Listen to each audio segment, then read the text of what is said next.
नमस्कार, स्वागत आहे तुमचे आमच्या चॅनेलमध्ये। आवाज महामुंबईचा, शोध बातमीचा, कौल मनाचा। चला तर मग आमचे चॅनेल शेअर करा, लाईक करा आणि सबस्क्राइब करा। धन्यवाद। उरणला 17 तारीख ही कवी संमेलनाची तारीख म्हणून सुप्रसिद्ध झाली आहे। गोपाळ पाटील उत्कर्ष।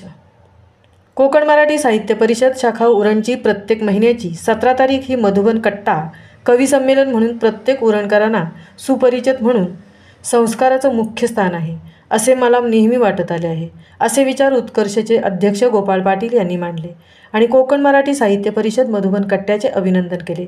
कार्यक्रमाचे अध्यक्ष माननीय निळवर्ण दत्ताराव होते। प्रास्ताविक रायगडभूषण प्राध्यापक LB पाटील सर यांनी केले। सूत्रसंचालन हेमंत पाटील यांनी सुरेख केले। यावेळी गोपाळ पाटील, हिप्नोटाइज मार्गदर्शक अशोक ठाकूर, सेवा केंद्र प्रमुख SM म्हात्रे, कल्याण कोळी यांना कट्ट्याचे अध्यक्ष रामचंद्र म्हात्रे यांच्या शुभ हस्ते गौरवण्यात आले। कवी संमेलनात मच्छिंद्र म्हात्रे, NG पाटील, अजय शिवकर, मारुती तांबे, रामचंद्र म्हात्रे, राम अनामिका, तेजस्विनी गायकवाड, हेमंत पाटील, भालचंद्र म्हात्रे, रायगडभूषण प्राध्यापक LB पाटील इत्यादींना आला थंडीचा महिना आणि 31 डिसेंबर सण या विषयांवर प्रबोधनकारी कविता ऐकायला मिळाल्या। कार्यक्रमाध्यक्ष माननीय निळवर्ण दत्ताराम भाषणात म्हणाले की उरणच्या ज्येष्ठांना, रसिकांना 17 तारखेचा मधुबन कट्टा हा नेहमीच पर्वणी असतो।